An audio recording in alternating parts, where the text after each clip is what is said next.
One night, one drink. One kissed the phone auto-locked before they could delete. The dim glow of the hotel bar's amber lighting cast long shadows across Maya Rodriguez's face as she stared at her phone, watching the battery percentage drop to a dangerous 15%. She should have been back in her room by now, should have been on a video call with her 7-year-old daughter Sophia, reading her a bedtime story from 3,000 miles away. Instead, she sat nursing her second whiskey sour, trying to process the catastrophic failure that had been her presentation to the board of Blackstone Technologies earlier that day. The merger her small consulting firm had spent 18 months preparing for was dead in the water. 5 years of building Rodriguez Consulting from her studio apartment in Queens, of missing Sophia's soccer games and school plays to chase clients across the country, and it had all crumbled in a conference room overlooking downtown Seattle. The PowerPoint had frozen, her backup laptop had crashed, and she'd watched $27 million in potential business disappear as the Blackstone executives exchanged knowing looks and politely excused themselves for other pressing matters. Maya's fingers trembled slightly as she lifted the glass to her lips, the tartness of the drink mixing with the bitter taste of failure. Tomorrow morning, she'd have to call her small team back in New York and explain that their dreams of expansion were over, that the bonuses they'd been counting on wouldn't materialize, that maybe they should all start updating their resumes. Worst of all, she'd have to look Sophia in the eye and explain why Mommy couldn't afford to send her to the private art school she'd been promised for next fall. The bartender, a kind-faced woman in her 50s with silver-streaked hair pulled back in a practical bun, refilled Maya's water glass without being asked. "Rough day, honey?" she asked, her voice carrying the warm inflection of someone who'd spent decades listening to travelers' troubles. Maya managed a weak smile. "You could say that. Ever have one of those days where everything you've worked for just disappears? If you're enjoying this story, hit that like button and subscribe for more amazing tales. Let us know in the comments where you're watching from. We love hearing from our amazing viewers around the world." Before the bartender could respond, a deep voice interrupted from Maya's left. "I couldn't help but overhear. Trust me, I know the feeling." Maya turned to see a man sliding onto the bar stool beside her. He was tall, probably in his mid-30s, with dark hair that looked like he'd been running his hands through it and tired green eyes that seemed to carry their own weight of disappointment. His expensive suit was rumpled, his tie loosened and hanging askew, and there was something about the defeated set of his shoulders that made Maya recognize a kindred spirit in misery. "Let me guess," Maya said, taking another sip of her drink. "Board meeting from hell?"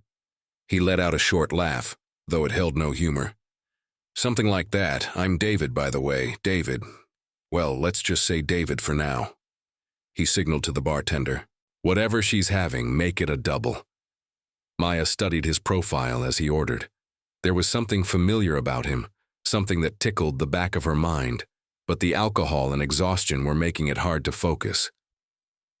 "Maya Rodriguez," she said, extending her hand. "And trust me, if you're having the kind of day I'm having, you're going to need more than a double." David's handshake was firm, his palms slightly calloused in a way that surprised her. Most executives she knew had hands soft as butter from years of pushing papers instead of pushing themselves. "What happened?"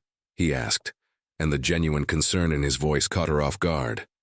5 years of work down the drain, Maya found herself saying. She hadn't planned to confide in a stranger, but something about his earnest expression and the shared misery of their situation made the words tumble out. "I had this meeting today with Blackstone Technologies. They're this massive tech conglomerate, probably worth more than some small countries. I was pitching them on a merger with my consulting firm. Not exactly David and Goliath, more like a grain of sand trying to partner with a mountain." David's whiskey arrived, and he took a long pull before responding. "Blackstone, huh? What kind of consulting do you do?" "Process optimization mainly. I help companies streamline their operations, cut costs, improve efficiency. My team and I were really good at it. We've helped dozens of smaller firms increase their profit margins by 20, 30, sometimes 40%. Maya's voice grew more animated as she talked about her work, the passion that had driven her through 5 years of 18-hour days shining through despite her disappointment. But apparently, being good at what you do doesn't matter if your technology decides to fail at the worst possible moment. Technology can be a real pain, David agreed, his tone carefully neutral. What happened? Maya launched into the full story, the frozen presentation, the crashed laptop, the way the Blackstone executives had looked at her like she was some amateur who couldn't handle the pressure. She told him about Sophia, about the sacrifices she'd made to build her business, about the team of 12 people whose livelihoods depended on her success. The worst part, she said, her voice growing thick with emotion, is that I know we could have helped them. I spent months researching Blackstone, analyzing their operations. They're hemorrhaging money in their Seattle division because of outdated processes that my team could fix in 6 months. But instead of seeing the value in what we offer, they probably just saw some Latina woman from Queens who couldn't even keep her equipment working. David was quiet for a long moment, swirling the amber liquid in his glass. You know, he said finally, sometimes the people making decisions in those boardrooms aren't as heartless as they seem. Sometimes they're just trapped by expectations, by protocols they didn't create. Maya let out a bitter laugh. Spoken like someone who's never been on the receiving end of corporate indifference, trust me. When you're sitting in a room full of people who could solve your problems with their pocket change, and they choose not to, it feels pretty heartless. Maybe, David said quietly. But what if one of those people wanted to help, but couldn't? At least not in the way you expected. There was something odd about the way he phrased that, something that made Maya look at him more closely. The expensive watch on his wrist, the quality of his suit despite its wrinkled state, the way he carried himself even in defeat. It all suggested someone with more power and influence than the average middle manager. What do you do, David? She asked. He hesitated, staring into his drink. I work in tech, corporate side mostly. He looked up at her, and she saw something vulnerable in his eyes. Can I ask you something? If you had unlimited resources, unlimited support, what would you do? Not just for your business, but what would make you truly happy? The question was so unexpected, so earnest, that Maya felt her defenses crumble a little more. I'd expand, she said without hesitation. I'd hire more people, take on bigger projects. There are so many companies out there struggling with the same problems, and we could help them all if we just had the capital and infrastructure to scale up. And, personally, she paused, surprised by her own honesty. I'd be able to be the kind of mother Sophia deserves, present for her games, her school events. I'd get us a house with a real yard where she could play, maybe get her that art teacher she's been asking for. She wants to be an artist? Maya's face lit up with maternal pride, transforming her features from tired to radiant. She's incredible. 7 years old and she sees the world in ways that they take my breath away. Last week she drew this picture of our neighborhood, but instead of the grimy buildings and cracked sidewalks, she drew it like this magical place with flowers growing out of every surface, and people helping each other carry groceries and kids playing in gardens where parking lots should be. She sounds amazing, David said, and the warmth in his voice made Maya's chest tighten unexpectedly. She is. She's everything good about me without any of the sharp edges life tends to give you. Maya finished her drink and immediately regretted it, as the alcohol hit her mostly empty stomach. Sorry, I don't usually dump my life story on strangers in hotel bars. Don't apologize, I asked. David signaled for another round, despite Maya's protests. Besides, it's refreshing to meet someone who talks about their work, like it actually matters to them, instead of just reciting quarterly reports and market projections. Oh, so you're one of those corporate types who's dead inside? Maya teased, surprised to find herself flirting despite the circumstances. Thoroughly deceased, David confirmed with a grin that transformed his entire face. Haven't felt a genuine emotion since my first board meeting. It's very convenient for quarterly earnings calls. Maya laughed, and the sound surprised her. She couldn't remember the last time she'd genuinely laughed with someone who wasn't Sophia. Well, at least you're honest about it. Most executives I meet pretend they got into business to make a difference in the world, while they count their money. To be fair, money is pretty great, David said. But it's funny how it stops mattering as much when you realize you can't buy the things you actually want. Like what? David was quiet for a moment, his fingers tracing patterns on the condensation of his glass. Like respect that isn't based on fear. Like relationships where people like you for who you are, not what you can do for them. Like the feeling that your work actually means something beyond shareholders' profits. There was such genuine sadness in his voice that Maya felt her heart clench. That sounds lonely. It is, he admitted. More than I expected it to be. The conversation lulled, both of them lost in their respective disappointments. The hotel bar had grown busier as the evening wore on, filled with business travelers and conference attendees all seeking the same thing, a temporary escape from whatever pressures had brought them to Seattle. The soft jazz playing over the speakers mixed with the low murmur of conversations and the clink of glasses, creating a cocoon of anonymity that made confessions easier. "Can I tell you something?" David said suddenly. "Something I've never told anyone." Maya nodded, the alcohol and his obvious vulnerability making her feel protective of this man she'd known for barely an hour. "I used to want to be a teacher," he said. "High school science. I had this idea that I could inspire kids the way my 10th grade chemistry teacher inspired me. Make them see that science wasn't just memorizing formulas, but understanding how the world actually works. What happened? My father happened. Family business, family expectations, family money that came with very specific strings attached." David's jaw tightened. "I told myself it was temporary, just until I could save enough to do what I really wanted. But temporary turned into 5 years, then 10, and now." He gestured vaguely at his expensive suit, his Rolex, the entire weight of his corporate existence. "Now I'm 34 years old and I haven't inspired anyone to do anything except buy more stock." "It's not too late," Maya said softly. 34 isn't dead, you know. People change careers all the time. Not people like me. Not when walking away means letting down hundreds of employees, thousands of shareholders, generations of family legacy. He laughed bitterly. "Listen to me, complaining about having too much money and responsibility. You must think I'm pathetic." "I think you're human," Maya said, and the sincerity in her voice made David look at her with surprise. "And I think anyone who dreams about inspiring kids instead of counting profits can't be that dead inside, no matter what they tell themselves." David stared at her for a long moment, something shifting in his expression. "You're not what I expected to find in a hotel bar tonight." "What did you expect to find?" "I don't know. Someone as cynical as I've become, I guess.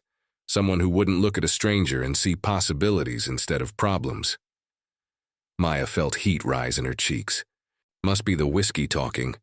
"Tomorrow morning I'll probably be back to my usual pessimistic self."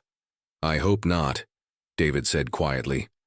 "The world needs more people who see gardens where others see parking lots." The reference to Sophia's drawing made Maya's breath catch. "You were listening." To every word. David's gaze was intense, almost too much to bear. "Maya, can I ask you something else?" "Shoot." "If I told you that things might not be as hopeless as they seem, would you believe me?" There was something in his tone, something that made Maya study his face more carefully. "What do you mean?" David seemed to be waging an internal battle, his hands clenching and unclenching on the bar. "I mean, sometimes opportunities come from unexpected places. Sometimes the people you think have written you off are actually trying to figure out how to help." "David, you're being cryptic, and it's making me nervous." He laughed, but it sounded strained. "Sorry, it's just, God, this is complicated." He turned to face her fully, his knee bumping against hers. "Maya, what if I told you that your presentation today, the one you think was a disaster, what if I told you it wasn't as much of a failure as you believe? I'd say you're either very drunk Or you weren't in that conference room, because it was spectacular in the worst possible way.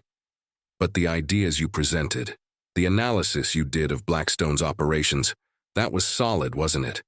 Even if the technology failed, the content was good. Maya's pride flared despite her disappointment. The content was brilliant. My team spent months on that research, and our recommendations would have saved Blackstone millions of dollars annually while improving efficiency across 3 major divisions. But brilliant ideas don't matter if you can't present them professionally. What if they do matter? What if someone in that room was paying attention to what you were saying instead of how you were saying it? David, I appreciate what you're trying to do, but false hope is worse than no hope. I was there. I saw their faces when my laptop crashed. They made their decision before I even finished stammering through my backup pitch. David was quiet for a moment, then reached into his jacket pocket and pulled out his phone. Maya, I need to show you something, but I need you to promise me you won't freak out. That's exactly the kind of thing people say right before they show you something that makes you freak out. Just promise me you'll let me explain, okay? Maya nodded, though unease was starting to coil in her stomach. David unlocked his phone and handed it to her. On the screen was an email thread, and Maya's eyes widened as she recognized the subject line. Rodriguez Consulting, follow-up action items. David, how did you get... She started to scroll through the email chain, her confusion growing with each message. The emails were between someone identified as D, Blackstone, and what appeared to be a team of lawyers and executives discussing contract negotiations, due diligence requirements, and integration timelines. For her company, for the merger she thought had died in that conference room. Maya's hands began to tremble as the implications sank in. She looked up at David, who was watching her with an expression of nervous anticipation, mixed with something that might have been fear. David, she said slowly, what's your last name? Blackstone, he said quietly. David Blackstone. And before you say anything else, I need you to know that meeting you tonight wasn't planned, wasn't some corporate strategy session. I came down here because I was having my own crisis of conscience about a lot of things, including what happened in that conference room today. Maya stared at him, her mind reeling. David Blackstone. She'd seen his photo in Forbes, in Wall Street Journal articles, in the brief company research she'd done before today's presentation. But those photos had shown a polished CEO in perfectly pressed suits, not the rumpled, vulnerable man who'd been buying her drinks and sharing his dreams of teaching high school science. You're him, she whispered. You're the David Blackstone, the CEO of Blackstone Technologies. Guilty as charged. Maya stood up abruptly, her stool scraping against the floor. Several other patrons glanced over at the noise. Oh my God, this is... She started pacing behind her stool, her hands running through her dark hair. You sat there and let me pour my heart out about your company, about how your executives treated me like I was nothing, and you just sat there and listened? Maya, please let me explain. Explain what? That this whole conversation has been some kind of test. Some twisted corporate game where you get to see what I really think when I don't know I'm talking to the boss. David stood too, his hands raised in a placating gesture. It wasn't like that. I swear to you it wasn't like that. When I sat down here, I had no idea you were the woman from the Rodriguez Consulting presentation. Right. Because there are so many Latina consultants named Maya who had meetings at Blackstone today. Her voice was rising, drawing more attention from nearby tables. You're right. I should have put it together sooner, but I was distracted by my own problems and probably too drunk to think straight. When I realized who you were, I should have said something immediately, but... He ran a hand through his hair, looking genuinely distressed. Maya, I was enjoying talking to someone who didn't know who I was, who wasn't trying to impress me or get something from me. For the first time in years, I was having a real conversation with someone who saw me as just David, not as a bank account with a pulse. Maya stopped pacing and turned to face him, her eyes blazing with hurt and anger. Well, congratulations, Mr. Blackstone. You got your authentic experience. Hope it was everything you dreamed of. It was, he said quietly, and something in his tone made her pause. It was everything I didn't even know I was looking for. Maya, please just give me 5 minutes to explain what really happened today. I know what happened today. I lived through it. You know what you saw, but you don't know what was happening in my head, or what's been happening since you left that conference room. Maya crossed her arms, her defensive posture clear. Okay, Mr. Blackstone. Explain. David glanced around the increasingly crowded bar, then back at her. Can we sit, please? This isn't exactly the conversation I want to have at full volume. Reluctantly, Maya returned to her stool, but she kept her body angled away from him, arms still crossed. David sat down carefully, as if she might bolt at any sudden movement. First, you need to understand something about that meeting today, he began. I wasn't supposed to be there. I was in back-to-back meetings all day, but my assistant mentioned that we had a small consulting firm coming in with a merger proposal, and something about it intrigued me. Maybe it was the fact that you were a woman-owned business. Maybe it was the boldness of a 12-person company approaching a corporation our size. I decided to sit in. Lucky me, Maya muttered. When you walked into that conference room, I have to admit, I made some assumptions. Young, probably inexperienced, definitely in over her head. I figured we'd listen politely, decline gracefully, and move on with our day. David's voice grew more earnest. But then you started talking, and everything I thought I knew went out the window. Despite herself, Maya found she was listening. Your analysis of our Seattle operations was better than anything our internal consultants have produced in 3 years. You identified inefficiencies that cost us millions annually. Inefficiencies that our own people missed because they're too close to the problems to see them clearly. When you outlined your proposed integration timeline, I realized you understood our business better than half my executive team. But my presentation crashed, Maya protested. So, you think I've never seen technology fail before? Maya, I've been in corporate America for 15 years. I've seen presentations crash, projectors die, speakers fail. Executives forget their own talking points. The difference is how you handled it. David leaned forward, his intensity growing. Instead of panicking or making excuses, you kept going. You delivered your pitch from memory without missing a beat, without losing track of your key points. That tells me more about your capabilities than any PowerPoint ever could. Maya felt some of her anger beginning to ebb, replaced by confusion. If that's true, then why did everyone leave? Why did your executives look at me like I was wasting their time? Because they didn't see what I saw. They saw technical difficulties and made their judgments based on surface impressions. But Maya, that's not how merger decisions get made at Blackstone. The executives in that room don't have final approval authority. I do. Then why didn't you say anything? Why did you let me leave thinking I'd failed? David looked down at his hands, shame clear on his face. Because I'm a coward. Because for all my supposed business acumen, I freeze up when it comes to genuine human interaction. I wanted to stop you before you left.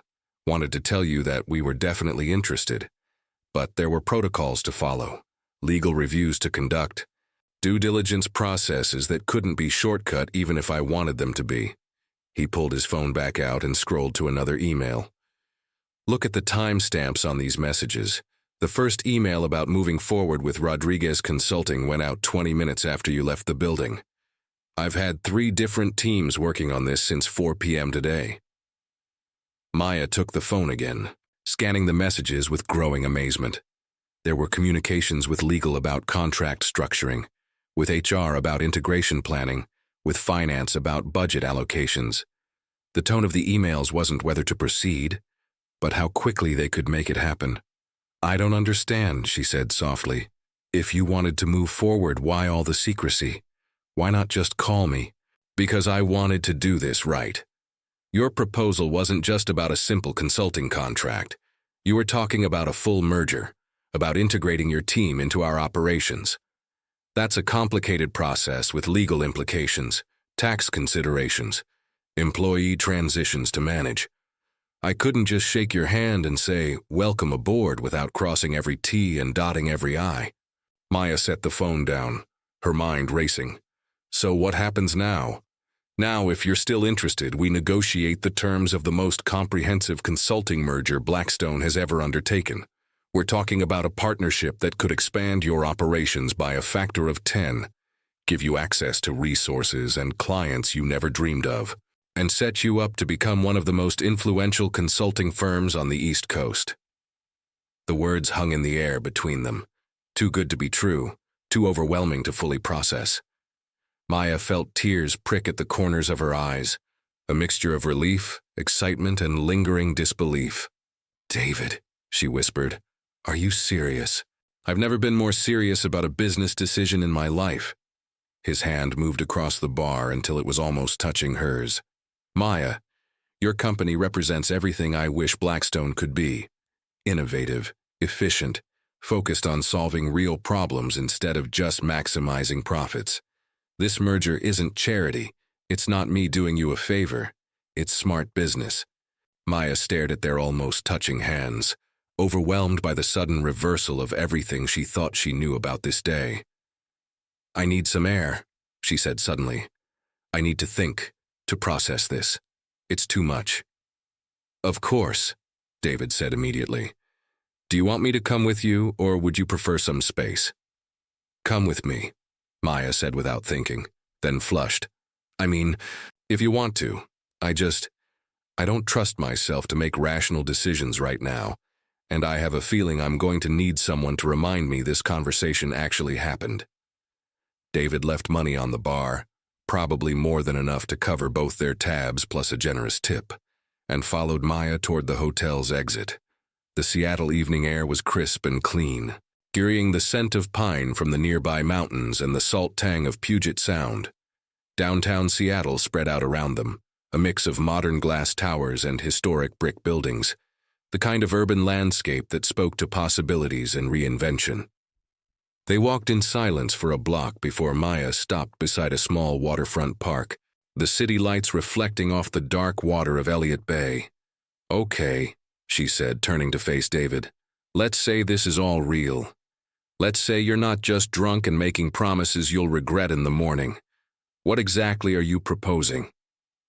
David leaned against the park's railing, his expression serious. "A full merger. Rodriguez Consulting becomes a wholly owned subsidiary of Blackstone, but with complete operational independence. You keep your team, your methods, your company culture. We provide capital, resources, and access to clients that could keep you busy for the next decade. And in return, Blackstone gets access to the best process optimization consultants on the market, plus the credibility that comes with supporting minority-owned businesses. It's a win-win." Maya was quiet for a moment, watching the ferries navigate the dark water. "What about my team, the people who've been with me from the beginning?" "They all come over at their current salaries plus a 20% increase, with full benefits and profit-sharing opportunities. No one gets left behind. And me? You become Vice President of Operations Consulting, with a seat on Blackstone's executive board and complete authority over your division's strategic direction." Maya's head was spinning. "David, that's a life-changing offer. It should be. You're talking about changing lives. Not just yours, but your daughter's, your employees, potentially thousands of other people whose companies you'll help optimize." David turned to face her fully. "Maya, I've spent 15 years in corporate America, and I've never met anyone who combines your technical expertise with genuine passion for their work. You're exactly what Blackstone needs." "And what you need?" The question slipped out before Maya could stop it, more personal than professional. David was quiet for a long moment. "I think," he said carefully, "that working with someone who still believes business can make a positive difference might remind me why I got into this field in the first place." They stood in comfortable silence, both lost in thought. The night air was sobering, literally and figuratively, and Maya found herself able to think more clearly about the magnitude of what David was offering. "There's something else I need to know," she said finally. This conversation tonight, getting to know each other as people instead of just business contacts, does that complicate things? I mean, if we're going to be working together. David's expression grew thoughtful. Maya, I'll be honest with you. I haven't connected with someone like this in longer than I care to admit. But you're right that it complicates things professionally. If you're uncomfortable with that, if you'd prefer to keep our relationship strictly business, I completely understand. I didn't say I was uncomfortable, Maya said quietly. I need to understand what I'm walking into. Fair enough. David moved closer, close enough that Maya could smell his cologne, could see the flecks of gold in his green eyes. What I'm walking into is a business partnership with someone I respect enormously, both professionally and personally. What happens beyond that? Well, I think we'll have to figure it out as we go. Maya felt her pulse quicken. And if it doesn't work out, personally, I mean, then we're both adults who can maintain professional relationships even if personal ones don't develop. Maya, I've been in business long enough to know that the best partnerships are built on mutual respect and shared goals. Everything else is just bonus. The word bonus hung in the air between them, loaded with implication and possibility. Maya found herself stepping closer without conscious thought, drawn by David's earnestness and the undeniable chemistry that had been building between them all evening. David, she said softly, I need you to know that I don't usually. This isn't how I normally do business. What do you mean? I mean, I don't usually find myself attracted to potential business partners. I don't usually have drinks with CEOs and share personal stories about my daughter and my dreams. I've spent 5 years being completely professional, completely focused, completely... She searched for the word. Armored, I guess. And now? Maya looked up at him. This man who'd somehow managed to see through all her carefully constructed defenses in the span of a few hours. Now I feel like that armor might not be as necessary as I thought it was. David's hand moved to touch her face, his thumb gently tracing her cheekbone. Maya, can I tell you something? She nodded, not trusting her voice. In 15 years of corporate life, I've never met anyone who made me want to be a better version of myself, just by being in their presence. You make me remember who I used to be, who I wanted to be before I got lost in profit margins and shareholder reports. David. Maya started to say something, then stopped. The rational part of her brain was screaming warnings about mixing business with pleasure, about the potential complications of getting involved with someone who held her professional future in his hands. But the rest of her, the part that had been lonely for longer than she cared to admit, was drowning in the intensity of his gaze and the gentleness of his touch. Can I kiss you? David asked, his voice barely above a whisper. Maya's answer was to rise up on her toes and close the distance between them. The kiss was soft at first, tentative, as if both of them were testing the waters of this unexpected connection.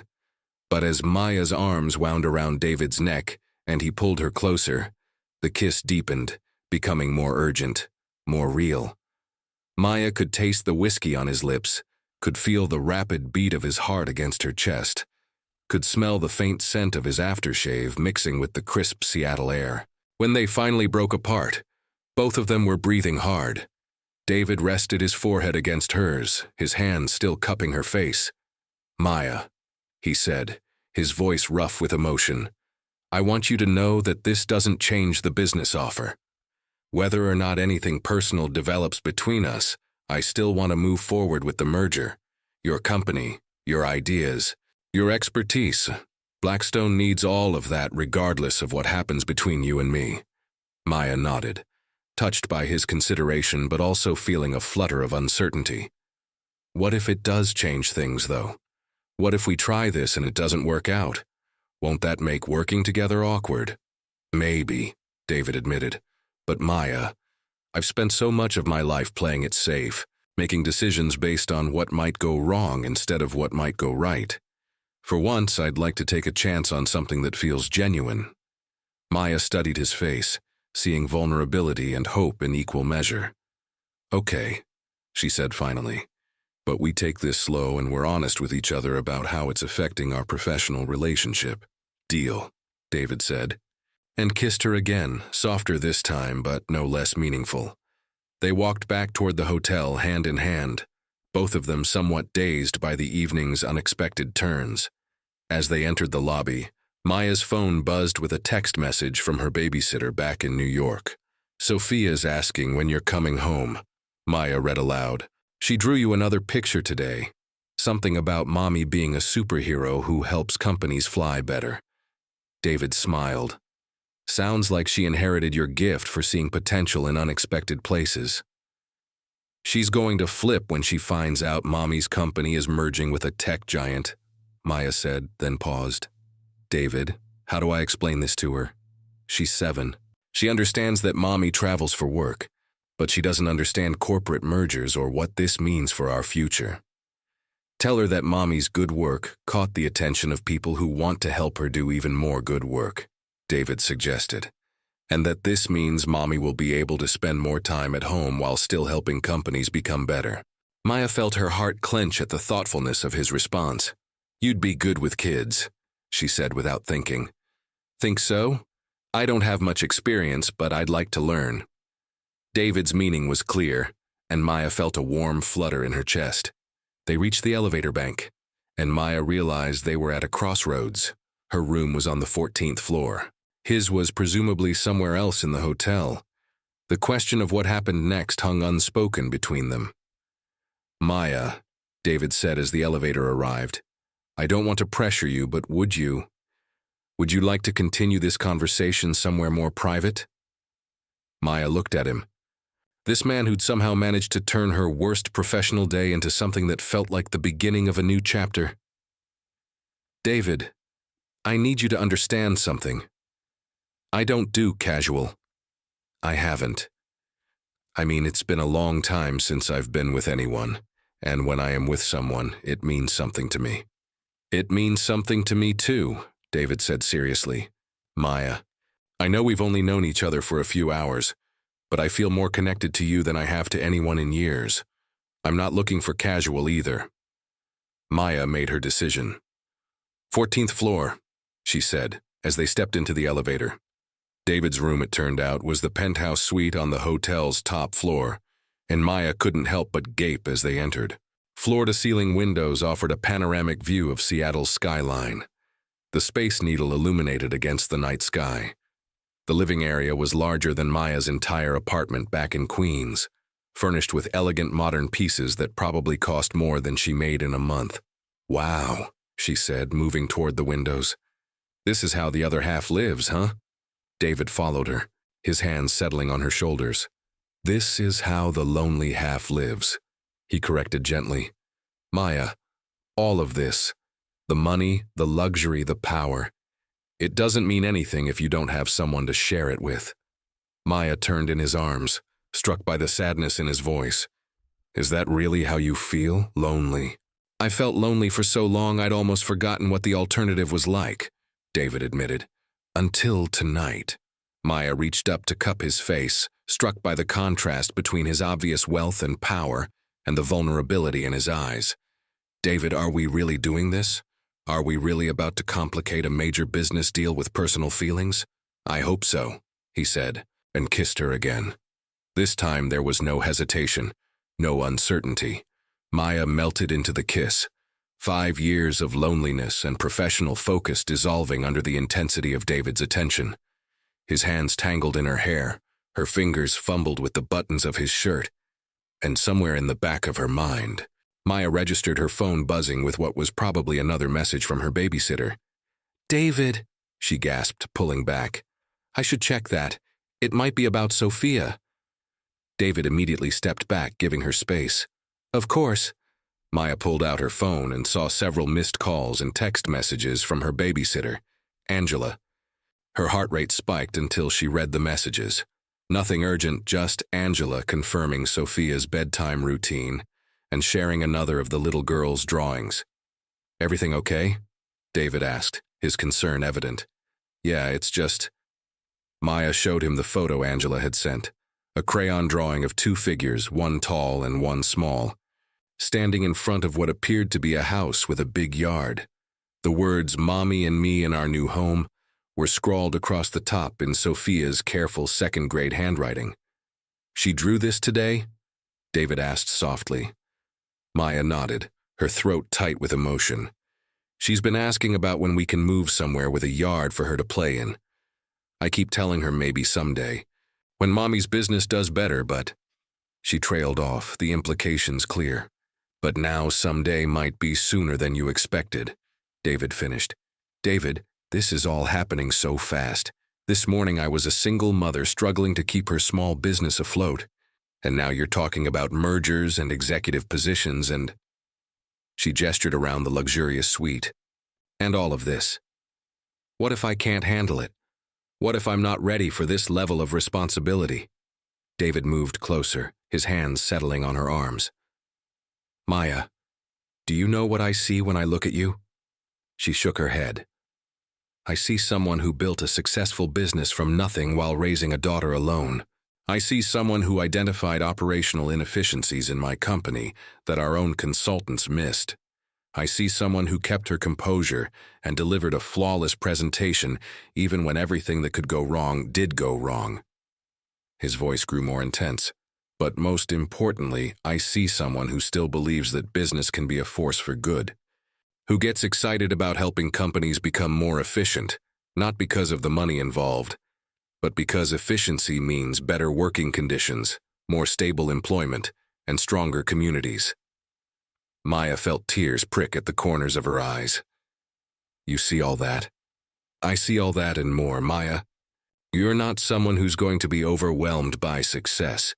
You're someone who's going to use success as a platform to help even more people." Maya looked down at Sophia's drawing again, at her daughter's hopeful vision of their future.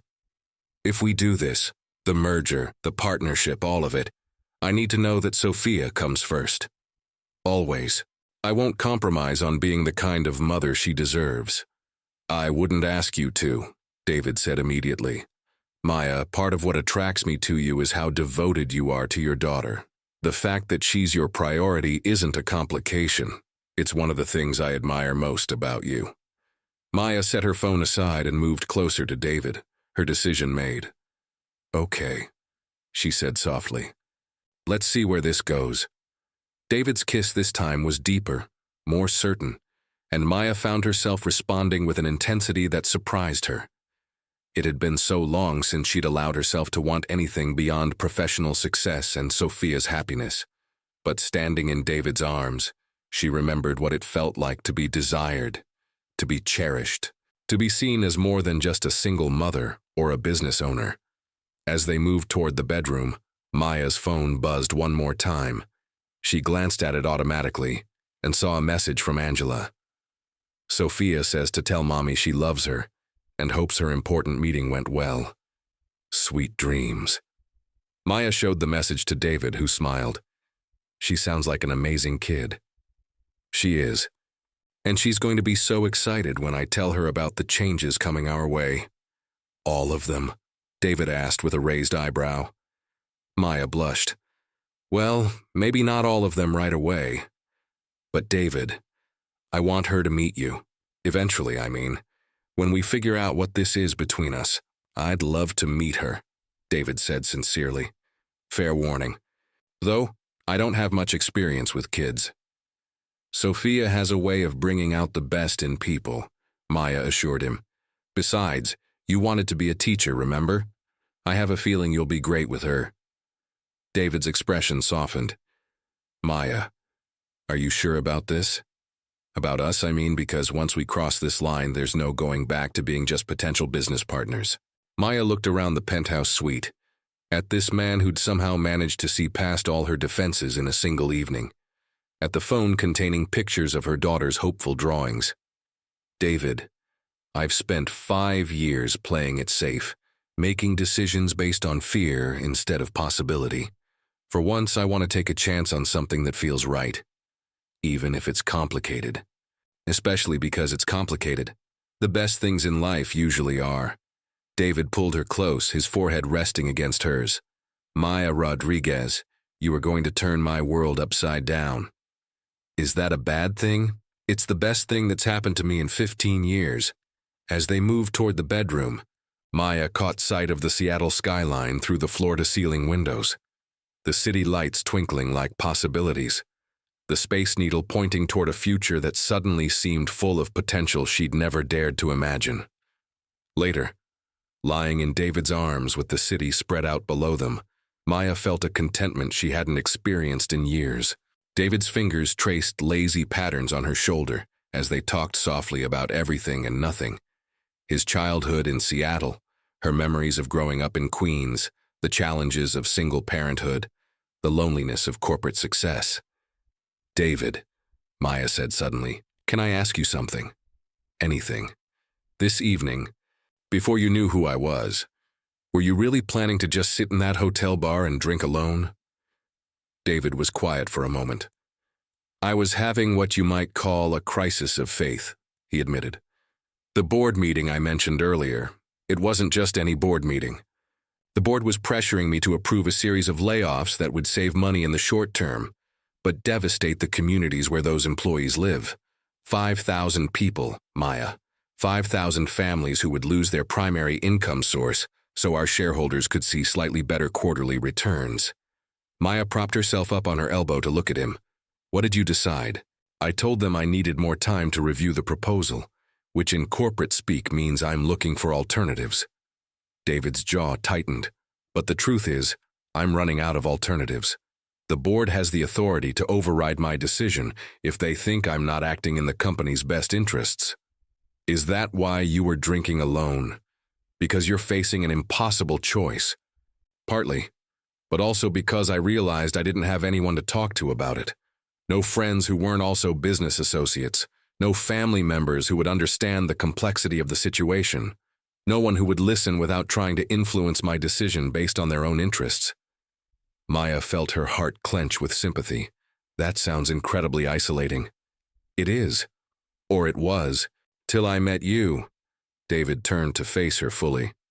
"Maya, you have no idea how good it felt to have a genuine conversation with someone who saw me as just David, not as a walking profit and loss statement." "Well, now I know you're David Blackstone, CEO and master of the corporate universe," Maya teased gently. "Does that change things? Does it change things for you?" Maya considered the question seriously. "Honestly, it makes me more attracted to you, not less. Really, most people are either intimidated by the power or attracted to the money. I'm attracted to the man who still dreams about teaching high school chemistry, who worries about 5,000 employees he's never met, who saw potential in a small consulting firm even when the presentation crashed." Maya kissed his shoulder softly. "The money and power are just context, David. They're not who you are." David was quiet for so long that Maya wondered if she'd said something wrong. Finally, he spoke, his voice thick with emotion. "Maya, I think you just reminded me of something I'd forgotten." "What's that?" "That who I am and what I do don't have to be the same thing. That maybe there's a way to use the power and resources I have to become the person I actually want to be." Maya smiled against his shoulder. "Now you're talking like someone who still believes in possibilities. You're a good influence on me, Maya Rodriguez.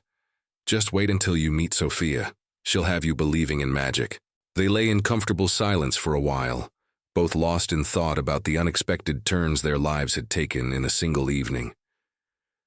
Maya found herself thinking about the phone call she'd need to make to her team tomorrow, the excitement and disbelief they'd show when she explained about the merger. She thought about Sophia's reaction when they could finally afford that house with a yard, maybe even a swing set and a garden where her daughter could plant flowers. But mostly, she thought about the man beside her, this complicated, powerful, lonely person who'd somehow seen past her defenses to the dreams she'd barely admitted to herself. "David," she said softly, "I need to ask you something, and I need you to be completely honest." "Okay. This thing between us, is it real? Or is it just the adrenaline of an unexpected evening and too much whiskey?" David turned to face her, his green eyes serious in the dim light filtering in from the city below. "Maya, I can't speak for tomorrow, or next week, or next month. But I can tell you that right now, in this moment, what I feel for you is the most real thing I've experienced in longer than I care to admit, even though we've only known each other for a few hours. Especially because of that, Maya, in a few hours, you've made me feel more connected, more seen, more hopeful about the future than years of networking events and corporate dinners ever have. Maybe that's crazy, maybe it's the whiskey, but it feels true. Maya nodded, satisfied with his honesty. For what it's worth, I feel the same way. And David, I think we're going to be really good together professionally and personally. What makes you so sure? Because you see the best in people, and you want to use your success to lift others up instead of just accumulating more for yourself. Because you understand that business decisions affect real people, not just spreadsheets. And because... She paused, suddenly shy. Because what? Because when you look at me, I see the person I want to be reflected in your eyes. Confident, capable, worthy of success and partnership and love. David's response was to kiss her deeply and thoroughly, until Maya forgot about everything except the feeling of being completely, perfectly understood. Maya, he whispered against her lips. I know this is fast, I know it's complicated, but I need you to know something. What? I'm falling for you. Hard and fast and probably completely inappropriately for a potential business partner, but there it is. Maya's heart soared, even as her practical side whispered warnings about moving too quickly. David, I know it's crazy. I know we need to figure out how to navigate the professional relationship, and I know you have Sophia to consider, and I know there are a million reasons why this might not work out. But Maya, I also know that I haven't felt this way about anyone. Ever. And I'm not willing to let fear keep me from exploring what this could become.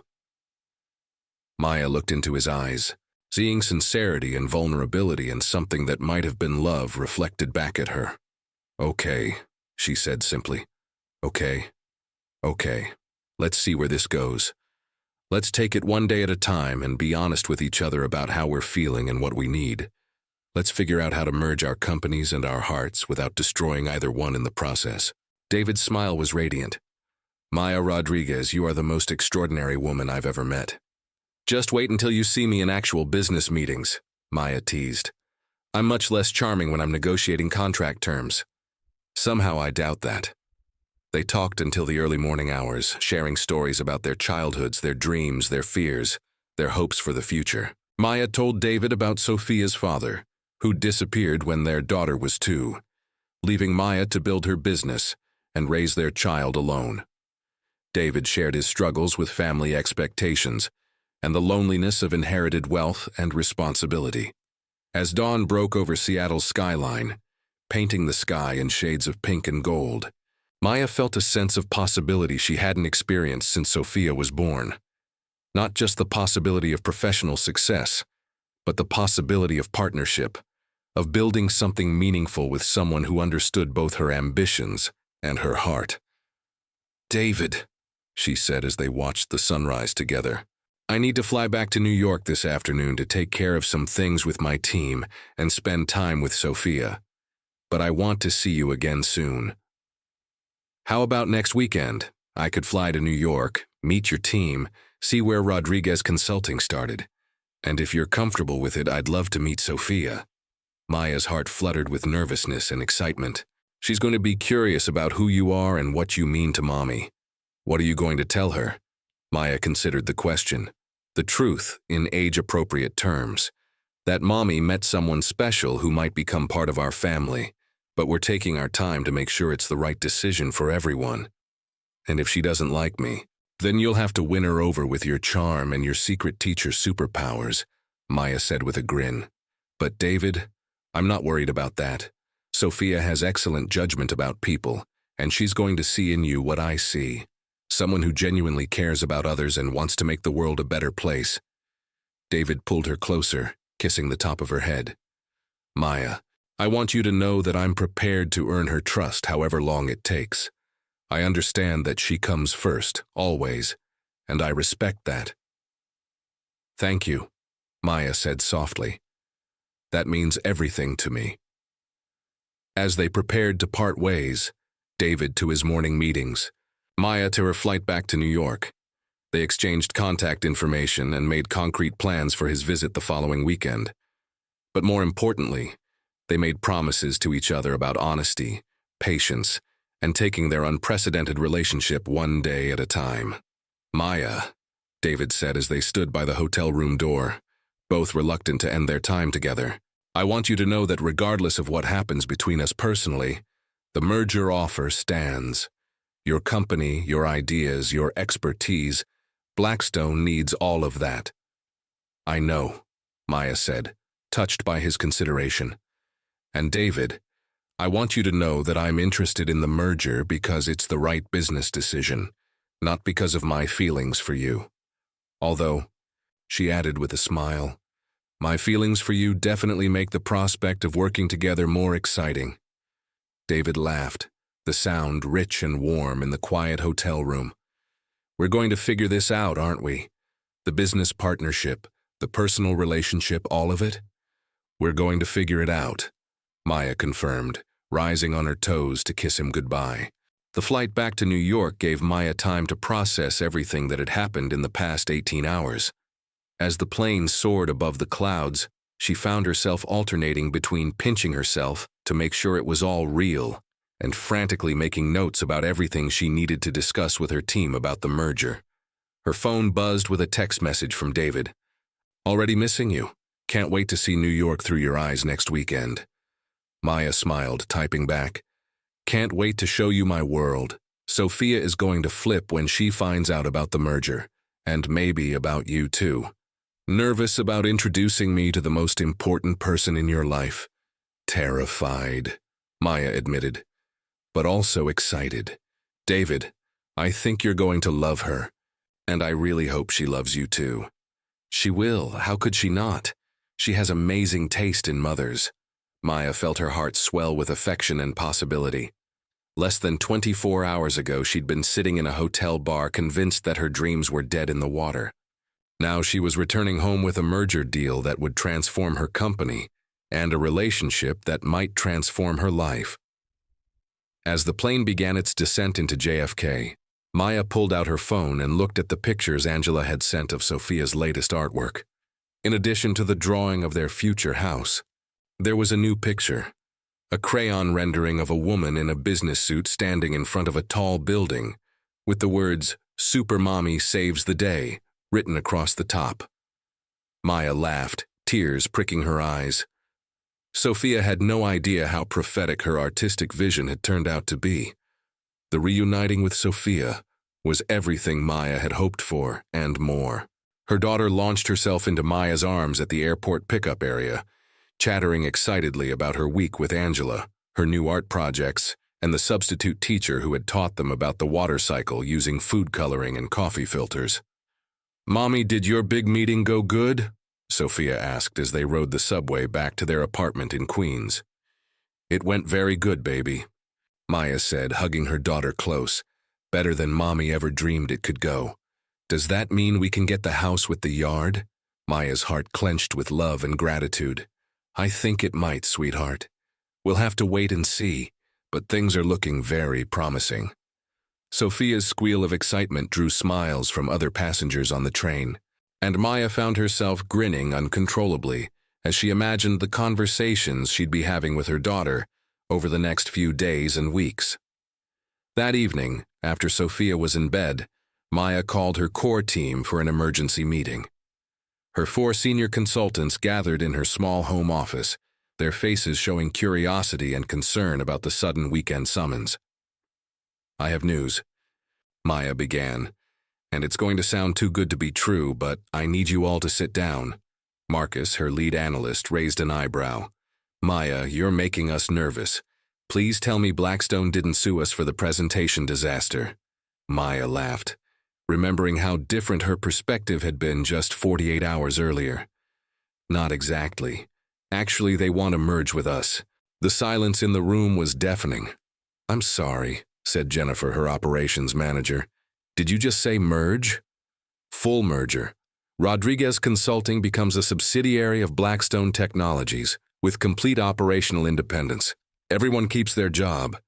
Everyone gets a 20% salary increase plus full benefits, and we get access to resources and clients that will let us expand beyond anything we've imagined. Maya, said Carlos, her newest hire, are you serious right now? Dead serious. I have the preliminary contract terms in my email. I have a meeting scheduled with their legal team for Wednesday, and they want to fast-track the entire process to completion within 60 days. The questions came fast and furious after that, about job security, about company culture, about whether Maya would still be in charge of day-to-day operations. Maya answered as best she could, sharing everything David had told her while carefully omitting the personal details of how she'd acquired the information. There's one more thing, she said, as the meeting wound down. David Blackstone himself is coming to New York next weekend to tour our operations and meet with everyone individually. The David Blackstone? Marcus asked, his voice slightly awed. The guy who's worth like $8 billion and gets profiled in Forbes every other month? That's the one.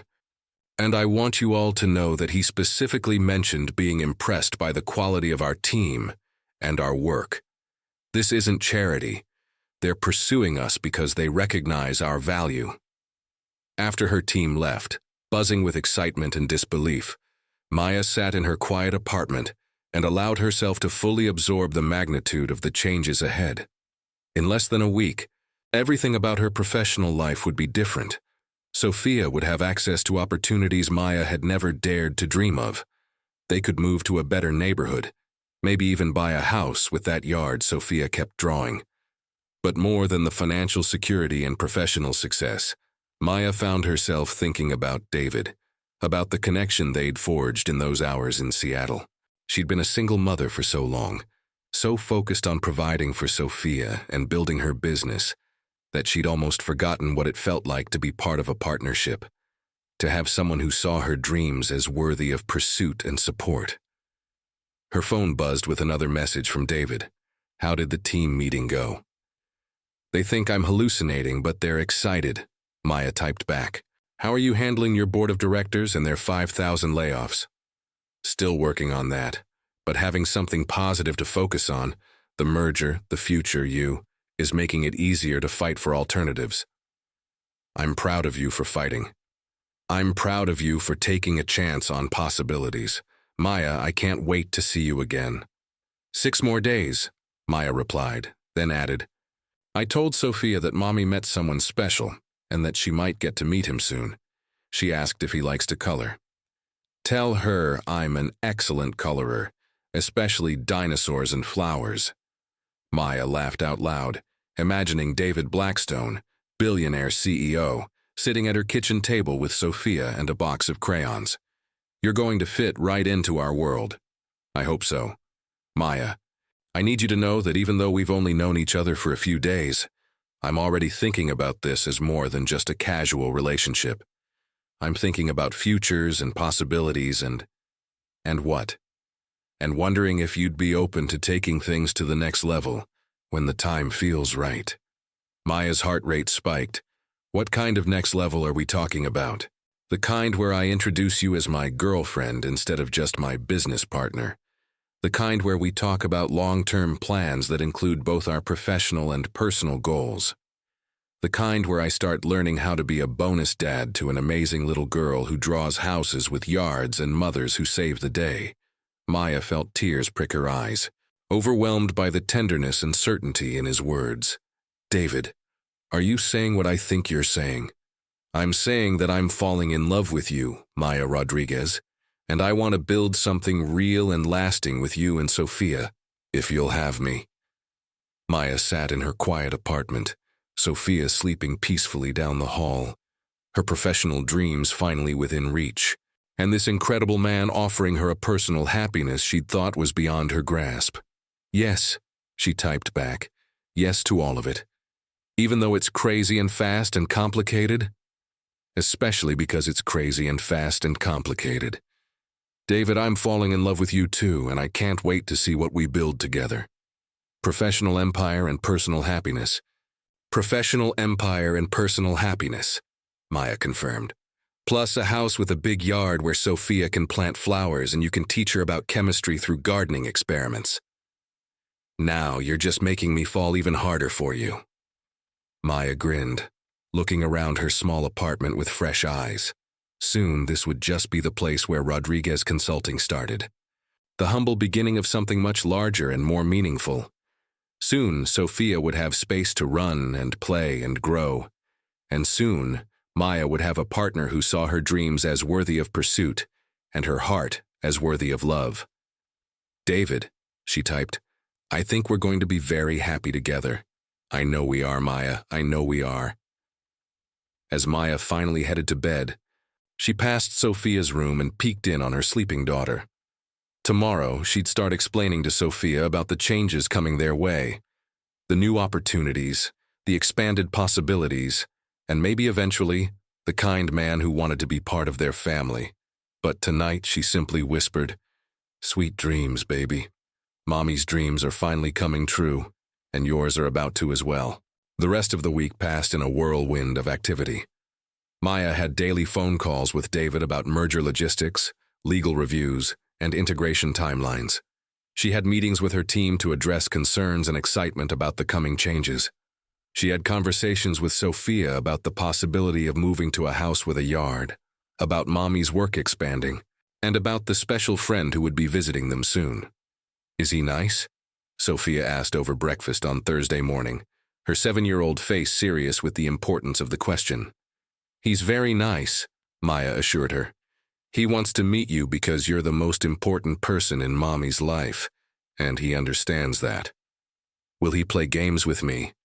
"I think he'd love to play games with you. He might even let you teach him how to draw pictures like you do." Sophia's face lit up with excitement. "I could draw him a picture of our new house, with the yard and maybe a swing and flowers." "That sounds perfect, baby. I think he'd love that very much." Friday evening, Maya found herself nervously cleaning her already clean apartment and trying on different outfits for David's arrival the next day. It had been easy to feel confident and sophisticated in Seattle, in the neutral territory of a hotel bar and his penthouse suite. But bringing him into her real world, her modest apartment in Queens, her daughter's curious questions, her team's scrutiny, felt much more vulnerable. Her phone rang and David's name appeared on the screen. "Having second thoughts about inviting a corporate giant into your personal space?" he asked, as if he could read her mind. "Maybe a little," Maya admitted. "David, my apartment is about the size of your hotel bathroom. My daughter is going to ask you a million questions about everything from your favorite color to why you want to date her mommy. My team is going to be analyzing every word you say for signs that you're going to change everything they love about working here." "Maya, breathe," David said gently. "I'm not coming to Queens to judge your apartment or intimidate your daughter or convince your team that I'm worthy of their trust. I'm coming because I want to see where you built something amazing from nothing. I want to meet the little girl who inspires your best work, and I want your team to see that I respect what you've all accomplished together. And if Sophia doesn't like you, then I'll keep trying until she does, however long it takes. Maya, I told you, I'm not looking for casual. I'm looking for real, lasting, family-building love. That means earning everyone's trust, including a very smart 7-year-old who has every right to be protective of her amazing mother." Maya felt her anxiety begin to ease, replaced by the warm certainty that had drawn her to David in the first place. "You know what? I think everything's going to be fine." "Better than fine," David corrected. "Maya, this is going to be the beginning of something wonderful." Saturday morning arrived bright and clear, with the kind of crisp October air that made New York City feel full of possibilities. Maya had planned a full itinerary for David's visit: tour of the Rodriguez Consulting offices, lunch with her team, afternoon in Central Park with Sophia, dinner at Maya's favorite neighborhood restaurant. David's car arrived precisely at 10 a.m., and Maya watched from her apartment window as he stepped out onto the sidewalk. Even in casual clothes, dark jeans, a navy sweater, and boots that probably cost more than Maya's monthly rent, he looked every inch the successful executive. But when he looked up and saw her in the window, His face broke into the same warm smile that had first caught her attention in that Seattle hotel bar. "Ready for this?" Maya asked herself, then grabbed her jacket and headed downstairs. David was waiting by the building's entrance, holding a bouquet of flowers in one hand and what appeared to be a small gift bag in the other. "Please tell me those aren't for Sophia," Maya said with a grin. "She's 7. If you start with gifts, she'll expect them every time." "The flowers are for you," David said, kissing Maya's cheek in greeting. "The gift is just a small art supply set I thought she might enjoy. Nothing extravagant. Just some new colored pencils and sketch pads." Maya felt her heart melt a little more. "David, that's perfect. She's going to love them, and she's going to love that you thought about what she enjoys instead of just buying something expensive." "Is she nervous about meeting me?" "She's excited. Fair warning, though, she's probably going to interview you. Sophia takes her job as my daughter very seriously, which includes vetting anyone who wants to spend time with Mommy." David laughed, the sound rich and warm in the crisp morning air. "I'm looking forward to it. I've never been interviewed by a 7-year-old before." The Rodriguez consulting offices occupied the 3rd floor of a converted warehouse in Long Island City, with large windows overlooking the Manhattan skyline and an open floor plan that encouraged collaboration and creativity. Maya had poured her heart and every dollar she could spare into creating a space that felt professional but warm, successful but approachable. "This is incredible," David said as they entered the main work area. "Maya, this doesn't look like a struggling small business. This looks like a company that's ready to take on the world." "That was always the goal," Maya said, pride evident in her voice. "I wanted my team to feel like they were part of something significant, something that could grow and evolve and make a real impact." Maya's team had gathered in the conference room, their nervousness and excitement palpable as David entered. But within minutes, his genuine interest in their work, his thoughtful questions about their processes, and his obvious respect for what they'd accomplished had everyone relaxed and engaged. "I have to ask," Marcus said during a discussion of client retention strategies, "what made Blackstone interested in partnering with us? We're not exactly operating at your scale." David's expression grew serious. "That's exactly what made you interesting to us. You've proven that efficient, personalized consulting can achieve results that massive corporate teams often can't match. You understand your clients' businesses because you take the time to really analyze their operations instead of just applying generic solutions." "But won't integrating with Blackstone change our approach?" Jennifer asked. "Won't we be pressured to standardize our methods to match corporate protocols?" "Not if I have anything to say about it," David replied firmly. "The whole point of this merger is to give you access to resources and clients while preserving the innovative methods that make you successful. Maya will retain complete operational control of the consulting division, and you'll all continue working the way you always have, just with better technology, bigger budgets, and more interesting challenges." The questions continued for over an hour, covering everything from salary structures to vacation policies to long-term career advancement opportunities. Through it all, David demonstrated not just his business acumen, but his genuine concern for the people whose lives would be affected by the merger. "One last question," Carlos said as the meeting wound down. "This is probably none of my business, but there seem to be some personal feelings between you and Maya. How do we know that won't complicate the professional relationship?" Maya tensed, but David answered without hesitation. "That's a fair question, and I appreciate you being direct about it. Yes, Maya and I have developed feelings for each other, and yes, that adds complexity to our professional relationship. But we're both adults who understand the importance of maintaining clear boundaries between business and personal matters. More importantly, we both care too much about this company and the people who work here to let personal issues interfere with what's best for Rodriguez Consulting."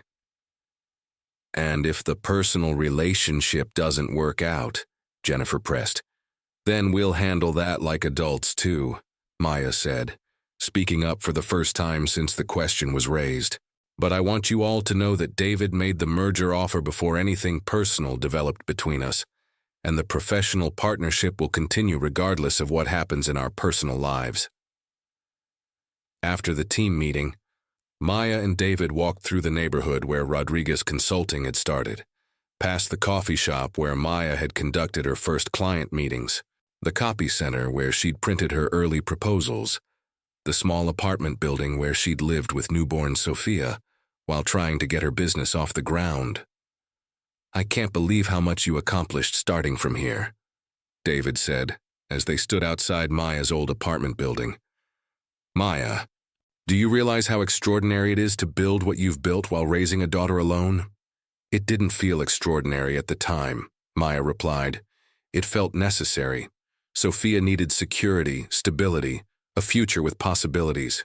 Building the business was the only way I knew how to provide that for her.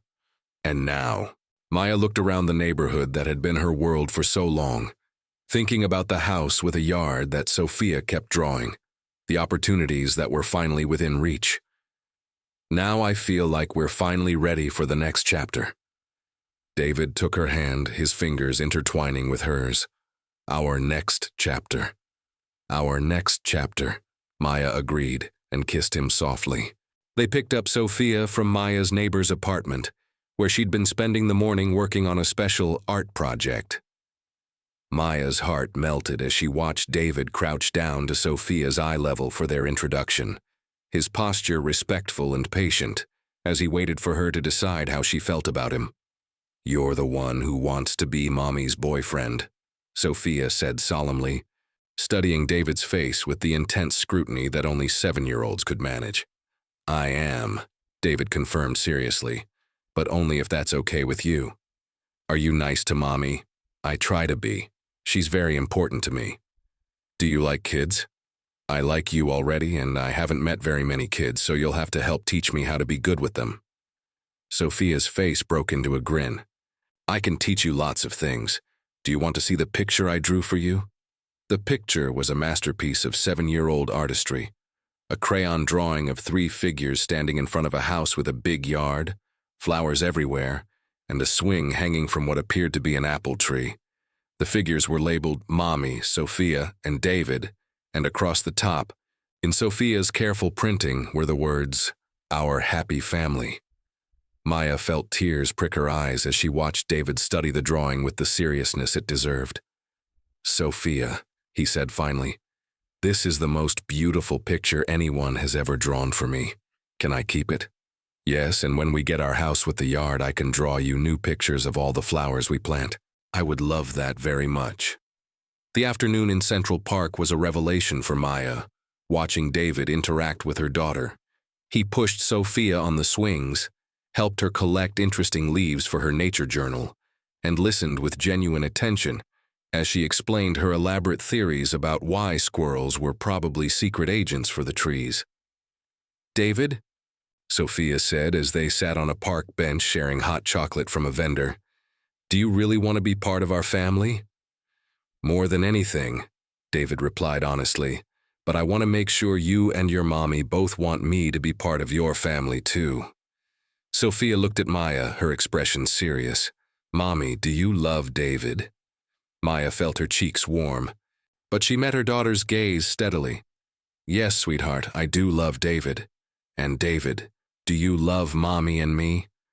"I love your mommy very much," David said, "and I'm already starting to love you too." Sophia nodded, apparently satisfied with these answers. "Okay then, you can be part of our family, but you have to promise to always be nice to Mommy. And you have to learn how to make pancakes because that's what daddies do." Maya's breath caught at Sophia's casual use of the word daddy, but David took it in stride. "I promise to always be nice to your mommy," he said solemnly, "and I will definitely learn how to make the best pancakes you've ever tasted." "Good," Sophia said, and snuggled closer to Maya on the bench. "I think our family is going to be really good." That evening, as they sat around Maya's small dining table sharing takeout from her favorite Thai restaurant, Maya found herself marveling at how natural it felt to have David in their home.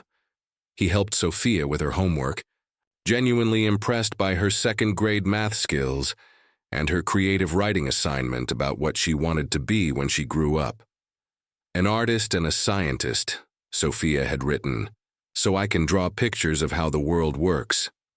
That's a wonderful goal, David told her. Did you know that some of the most important scientific discoveries have been made by people who could see patterns and connections that others missed? Your artistic eye might help you become an even better scientist. Sophia's face lit up with excitement. Really? Could I draw pictures of molecules and atoms and stuff? Absolutely. In fact, many scientists use drawings and visual models to understand complex concepts. Your talent for seeing things differently could be a huge advantage. Maya watched this exchange with a full heart, seeing her daughter light up with possibilities she'd never considered, seeing David's genuine enthusiasm for nurturing Sophia's interests and dreams. After Sophia went to bed, Maya and David sat on her small couch, her head resting on his shoulder as they talked about the day. "She's incredible," David said softly.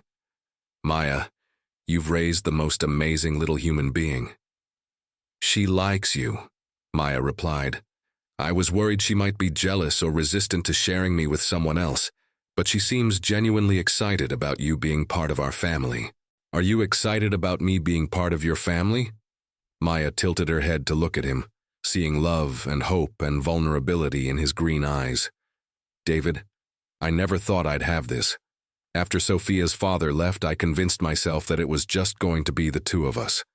That trying to build a relationship while raising a child and running a business was too complicated, too risky. And now? Now I think maybe the best things in life are worth the risk." Maya reached up to cup his face, her thumb tracing his cheekbone. "David, I love you. I love your intelligence and your kindness and the way you see possibilities where others see problems. I love that you want to be a bonus dad to Sophia, that you take her questions seriously, that you see her potential and want to nurture it." "Maya," David said, his voice thick with emotion, "I love you too. I love your strength and your determination and the way you've built something amazing while never losing sight of what really matters. I love that you see the best in people, that you believe business can be a force for good, that you've raised a daughter who thinks families can be made of love instead of just biology." They kissed then, soft and sweet and full of promise, while the lights of Manhattan twinkled through Maya's apartment windows, and Sophia slept peacefully down the hall, probably dreaming of houses with yards and families that chose each other. "So what happens now?" Maya asked as they held each other in the quiet apartment. "Now we take it one day at a time," David replied. "We finalize the merger. We figure out the logistics of me spending time in New York and you occasionally coming to Seattle. We look for that house with a yard that Sophia keeps drawing. We build something beautiful together, professionally and personally. And if it gets complicated, then we handle the complications together, as a team. Maya, I know this isn't conventional. I know most people don't merge companies and hearts simultaneously, but I also know that what we have is worth fighting for, worth the risk, worth the effort it's going to take to make it work." Maya smiled, thinking about Sophia's drawing of their happy family, about the merger that would transform her professional life, about the man who'd somehow managed to see past all her defenses to the dreams she'd barely admitted to herself. "David," she said softly, "I think we're going to be very happy together." "I know we are," he replied and kissed her forehead gently. "All three of us." As David prepared to leave for his hotel that evening, they'd agreed to take the physical intimacy slowly, while Sophia adjusted to his presence in their lives. Maya walked him to the door of her building. "Thank you," she said, her arms wrapped around his neck. "For what?" "For seeing possibilities instead of problems. For understanding that Sophia comes first. For making me believe that I can have both professional success and personal happiness. Maya, you already had both. I just got lucky enough to be invited along for the ride." After David left, Maya checked on Sophia one more time before heading to bed herself. Her daughter was sleeping peacefully, her latest artwork scattered across her bedside table, drawings of houses and families and flowers, All the things that 7-year-olds believe should be part of everyone's world. Maya picked up one of the drawings, a picture of 3 figures holding hands in front of a sunset, labeled simply, Love. She thought about the journey that had brought her to this moment, the years of struggle and sacrifice, the presentation that had seemed like a disaster, the chance encounter in a hotel bar that had changed everything. Her phone buzzed with a text from David. "Thank you for today. Thank you for trusting me with your world, your daughter, your heart. I can't wait to start building our future together. Thank you for seeing us as worthy of your future," Maya typed back. "Sweet dreams, and remember, you promised to learn how to make pancakes.